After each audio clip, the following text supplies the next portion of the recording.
righty, folks. Welcome to another Johnny D Talks to Stars, and this time a special guest anchor over here, Will Kohlmeyer. It's been years. How about that? I tell you what, it's bringing back a lot of memories to be back here on this desk. We worked together for what, 12, 13 years exactly. at WTVA? Exactly, and now we've got a special guest we're talking to. I cannot wait. This is going to be a lot of fun. Oh, indeed. And our special guest is the San Diego Chicken, Ted Giannoulas. Welcome, Ted. Pleasure to be on with you. In uniform. Yeah, how about that? How about that, indeed. How are you doing today? I'm doing fine, in full regalia for you from San Diego. Beautiful San Diego, right? Yes. Not as hot and humid as like it is in Mississippi over here. Well, believe it or not, my wife visited Mississippi about 3 weeks ago. Oh, down really? in Bay St. Louis, and she absolutely loved it. Okay, cool. Well, I guess tell us how you got into this business. How did you basically, I guess it started back in 1974, right? Or something like that? Yep, 1974. It started off harmlessly enough as a promotion for a rock and roll radio station. What they were doing at the time, just as an off-the-wall idea, they wanted to dress somebody up in a chicken suit over the spring break and send them to the zoo to give away candy Easter eggs as a short-term promotion. So they dispatched a representative to the campus at San Diego State, where I was a student, and by happenstance at this campus radio station, in walks a gentleman who was a former alumni there, and he was working for KGB Radio, big-time station here in San Diego, and he asked us, just the five of us just lounging around in the lobby there, who wants to do this for $2 an hour? Well, we all volunteered, and so he's now in a bind because he's got to pick one guy.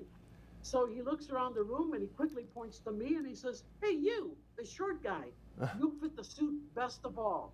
You start tomorrow." And just like that, I was hired. No job interview, no audition, nothing of the sort. Didn't even have to fill out a resume. He just hired me on the spot on a handshake, and I went down to the zoo and started giving away these candy Easter eggs for, like I say, $2 an hour. And then, believe it or not, when my stint was done, after about 10 days, I figured this would be a good way to get into Padres opening night for free. So on April 9th, 1974, I went down to the ball game and got myself in, started cavorting around, and still representing the radio station with its call letters. And it just took off from there, guys. Wow, what a story at the beginning. And Ted, this is Will, and I'll tell you what, this is a thrill for me.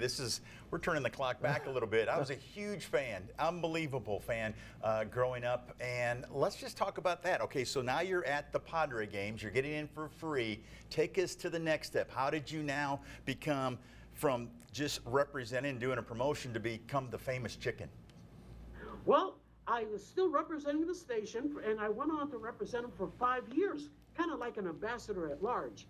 And what happened, Will, was that as I was cavorting in the grandstands, I tried to be more of a comic and a comedian rather than just a walk-around character that just waved.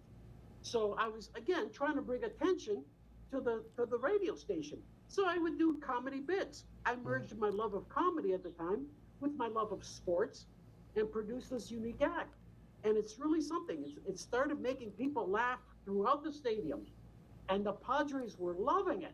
Yeah, they were a last place team, and they were looking for anything that would please the fans.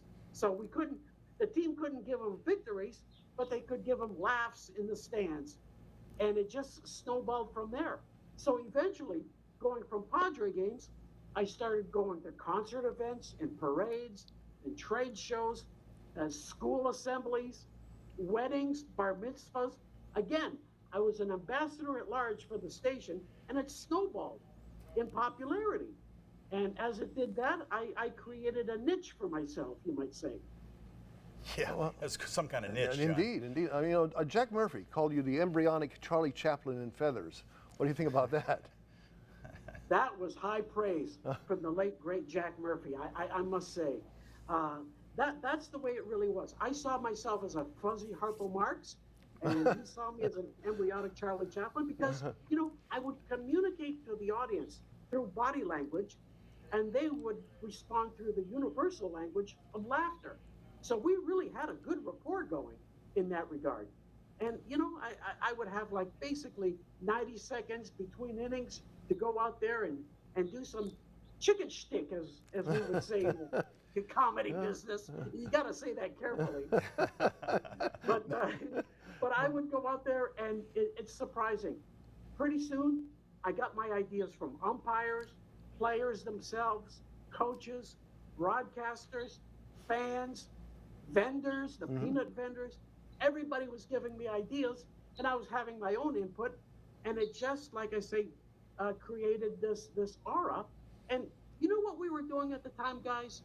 It's called nowadays guerrilla marketing.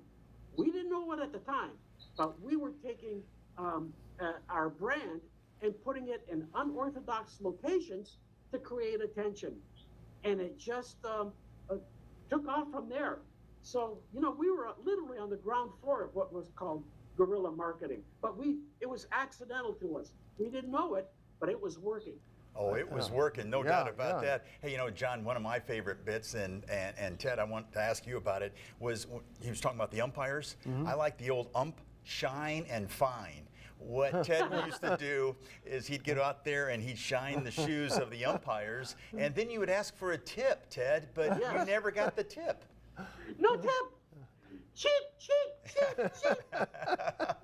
Unbelievable.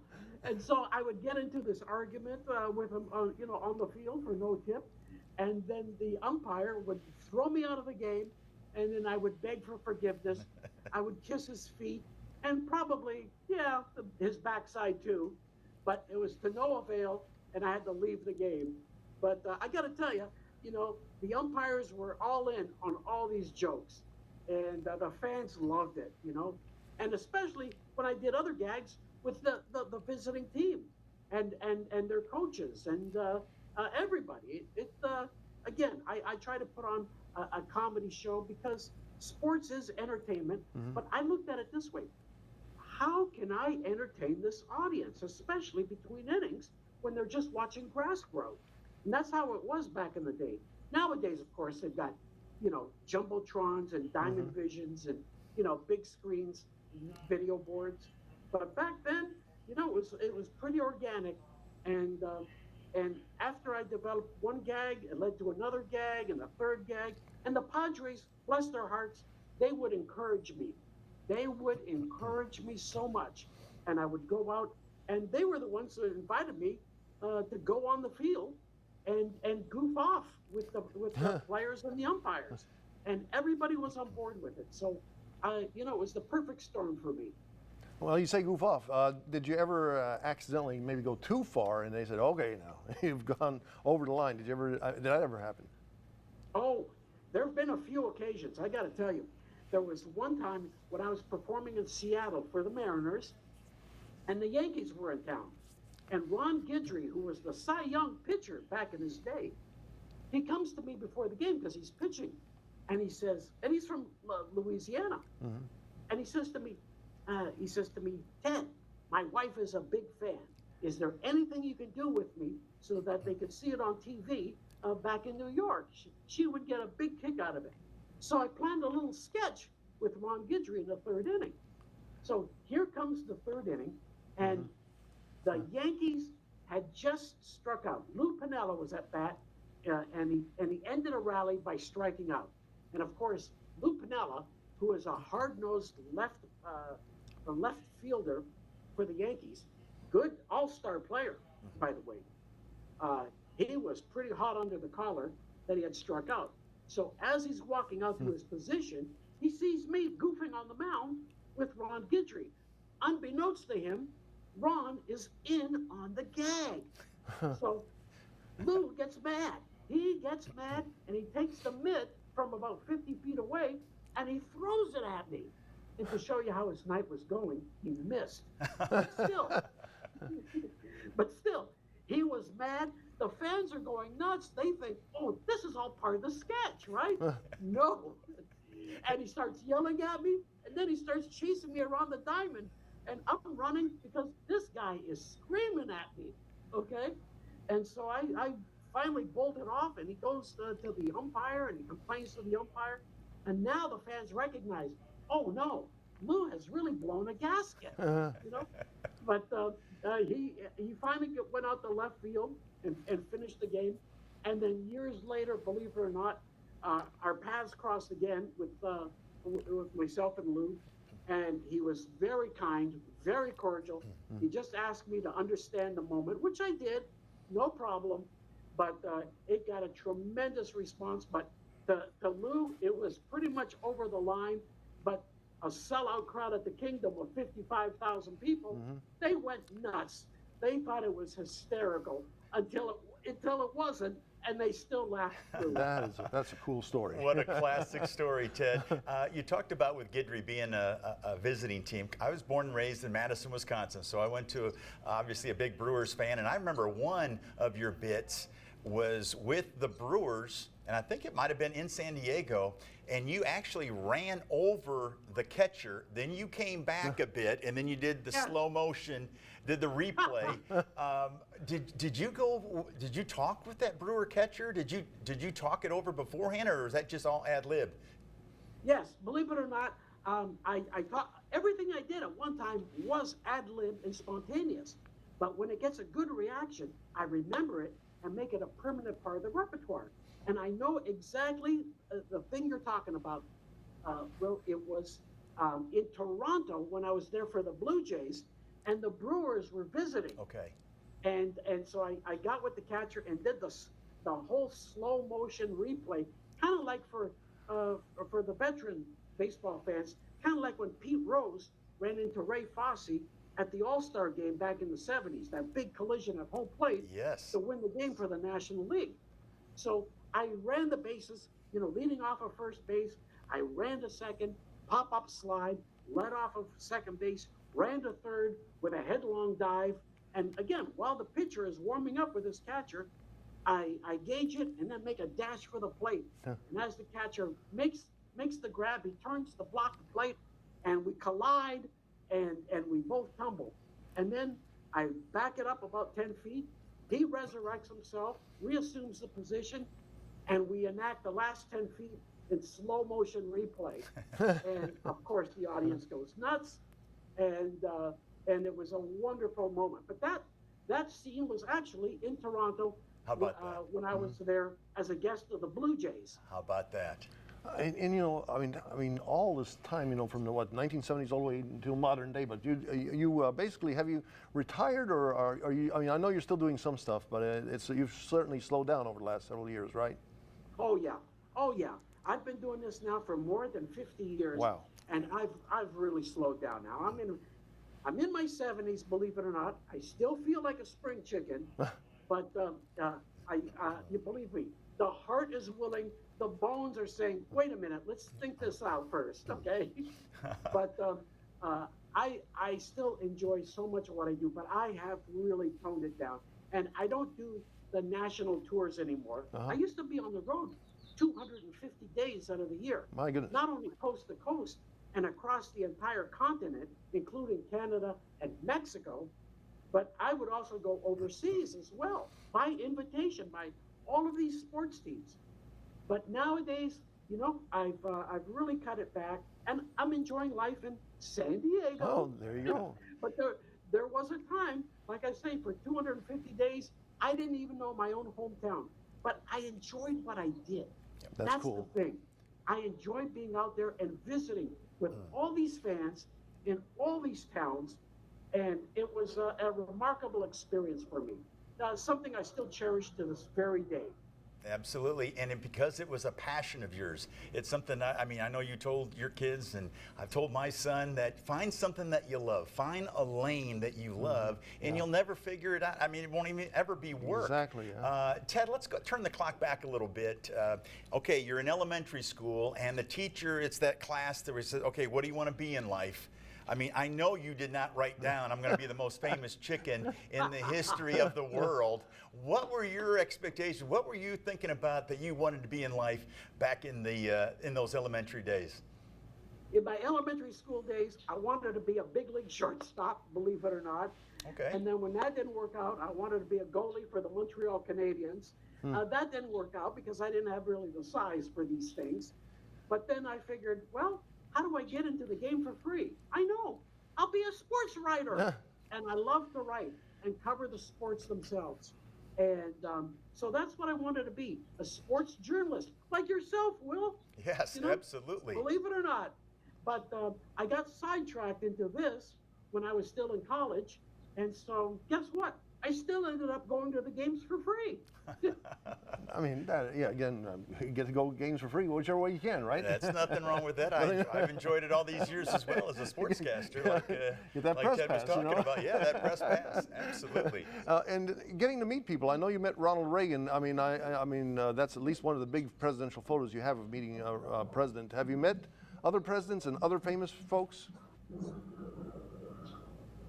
I'm sorry. Could you repeat that again? We had a plane flying overhead. I'm sorry. No worries. And like, I know that you've met Ronald Reagan. That was one of the presidents you met, and there's a lot of pictures with you and Ronald Reagan when you got a chance to meet him. I mean, have you met other presidents and other famous folks? Some of the other famous folks that you've crossed paths with beyond the sports industry? Oh yes. In fact, George W. Bush invited me to the White House for the first ever T-ball game ever played on the White House lawn. Well, that's cool. With the Little Leaguers, actually the Little Mighty Mites. And this was in May of 2001. It was a tremendous honor. But George W. Bush was a big sports fan anyway, and he was part owner of the Texas Rangers. And when he would always invite me twice a year to perform for Ranger fans. So I met him, and I also met his father, but when he was out of office, he came for an opening day celebration of a new stadium in Chattanooga, Tennessee, when I was there to perform for it as well, and we said hello, shook hands backstage, so that was exciting. And then of course in 1976 I met Gerald R. Ford, and this was pretty funny. I get a call from the White House asking me to join the celebrity cast that was going to welcome him on stage, and I couldn't believe it. He was coming to San Diego for a big rally towards Halloween of '76, and there I was up on the stage with John Wayne, Zsa Zsa Gabor, Wayne Newton, Rod McEwen, the poet, Shirley Babashoff, the Olympic swimmer who had just won all these gold medals in Montreal, and there I was. And at the podium, President Ford, in front of 25,000 people in this huge parking lot of a mall, he's welcoming all the guests, and he's thanking them. And finally he gets to me, and he says, "And I want to thank the chicken for being here. I just love the chicken." And the place goes nuts. It was the loudest roar of the evening. And so I'm there taking my bows, and I said, "That does it. I'm going for it." So I literally run across the stage and bear hug President Ford and bring him from the podium, and I raise his arms in victory, and the place is going nuts.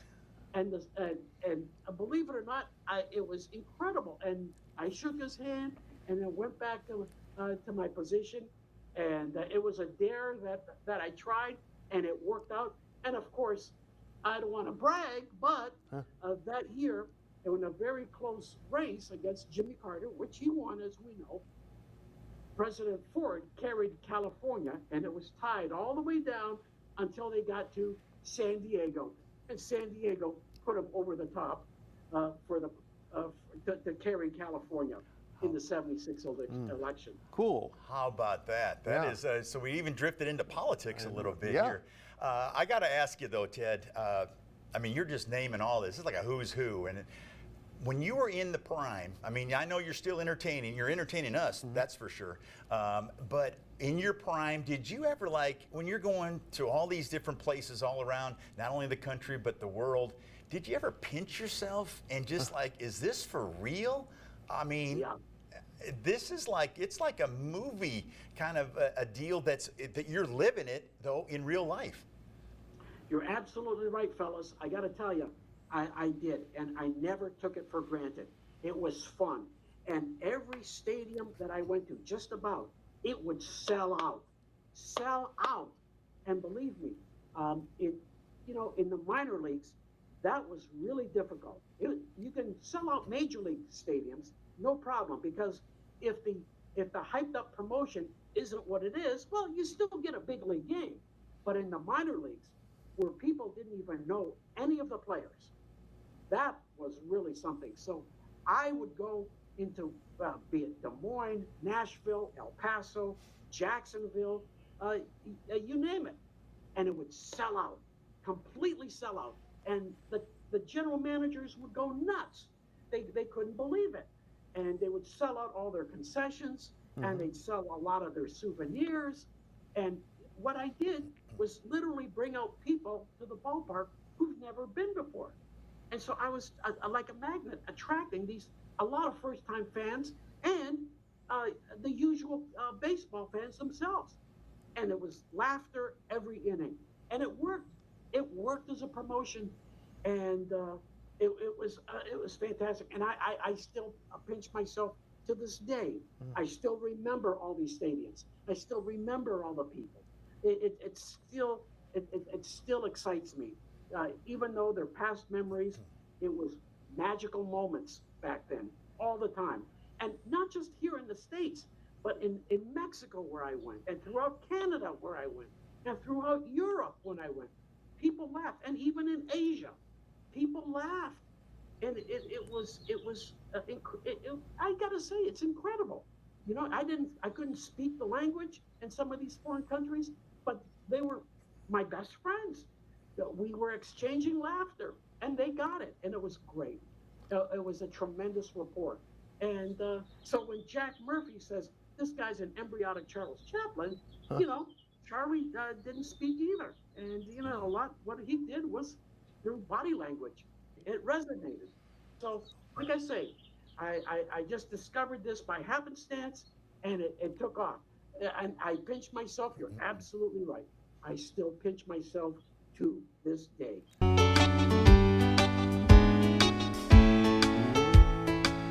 He's the chicken, everybody knows it.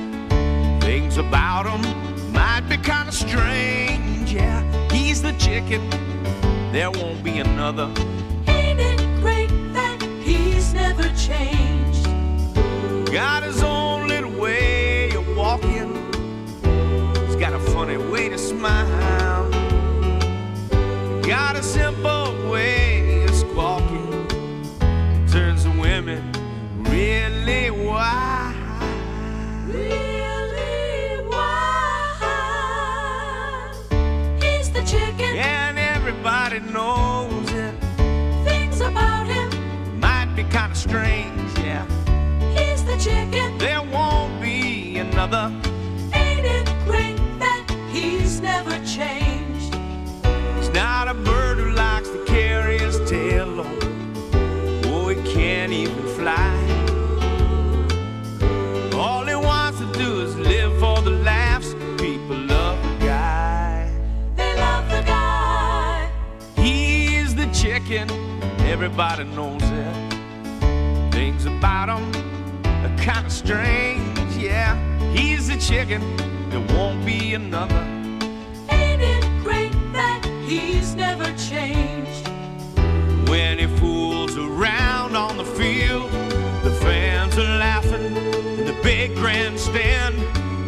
A special moment, it's one of a kind, and they give him a hand. La la la la la la la la la. Thanks, people. He's the chicken, everybody knows it. Things about him might be kind of strange. He's the chicken, there won't be another. Ain't it great that he's never changed? He's the chicken, and everybody knows it. Things about him might be kind of strange. He's the chicken, There won't be another. Ain't it great that he's never changed? Oh, he's never changed.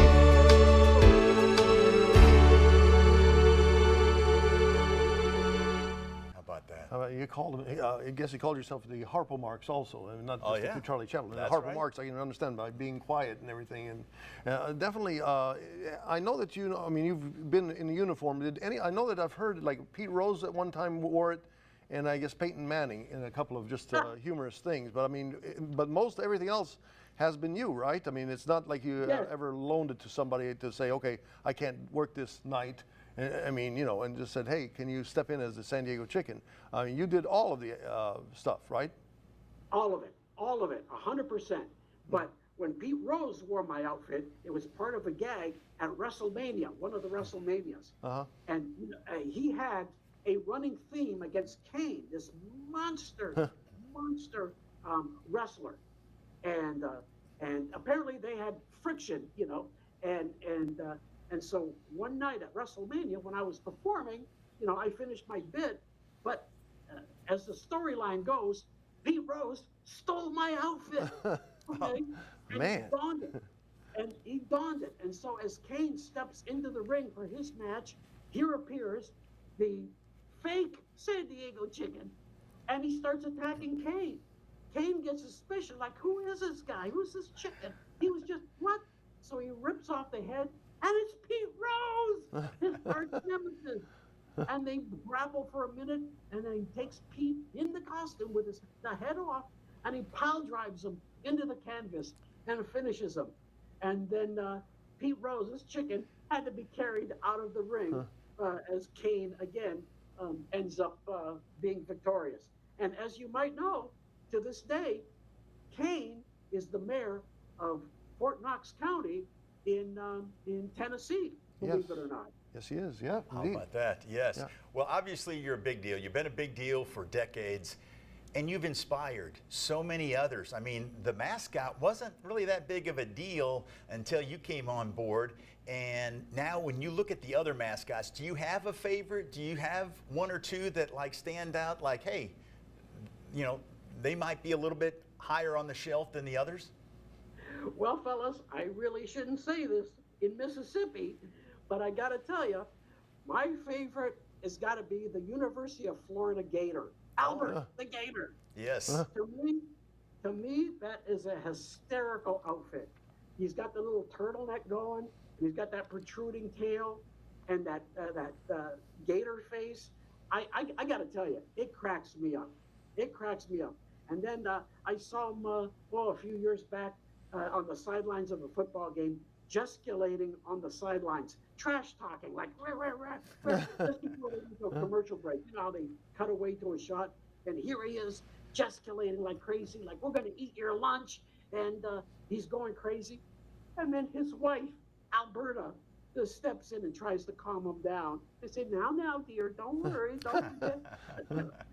I gotta say, that was a funny moment, and I was his fan ever since. So I gotta say, I have a special place in my heart for the Florida Gator. There you go. I get that. I mean, so you had comparisons to Charlie Chaplin, and then also you claim to be the Harpo Marx. I guess now you're becoming more or less the Mick Jagger of the sporting world. I mean, you know how Mick's been going through time and into his 80s. And what are your plans still? I know you're a young, early 70s now. I mean, you still have a lot of years up ahead of you. What are your plans? Well, you know, I still think there's more to do. You know, I know, you know, a lot of people keep urging me with all these anecdotes and stories that I have, and there's a lot more. They say, Ted, are you going to write a book about this, or are these stories just going to disappear? They're funny. So I might do that, and I just believe that there's other things ahead.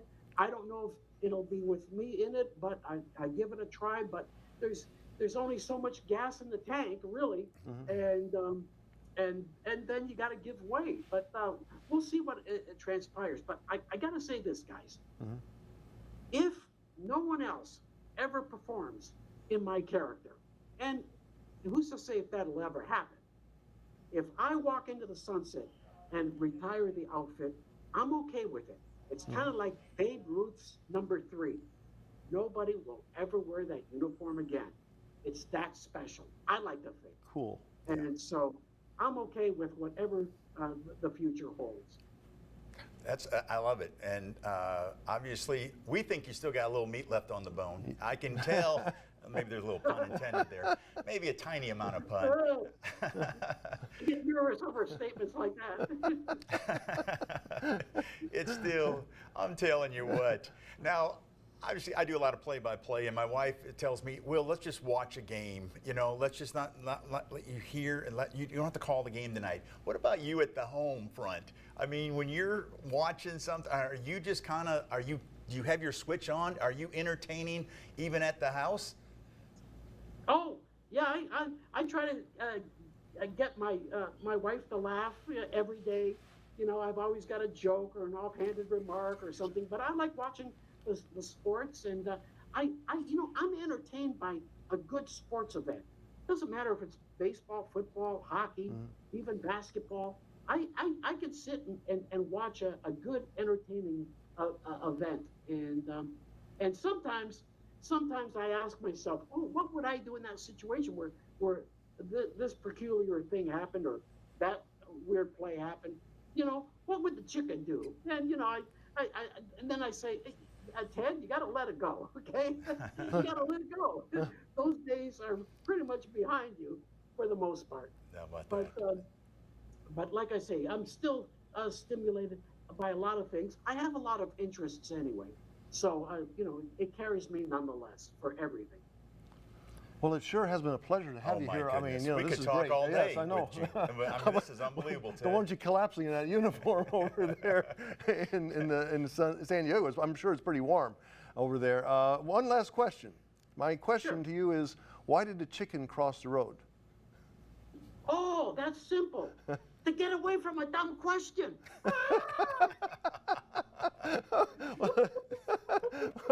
Well, it's been a pleasure. It's been a pleasure to talk to you. Thank you, fellas. You take care. Pleasure being on the podcast with you. It's been great, and you take care, and a great future to you. Absolutely. What a treat. Thank you very much, guys. Good luck. Yeah, thank you. You as well.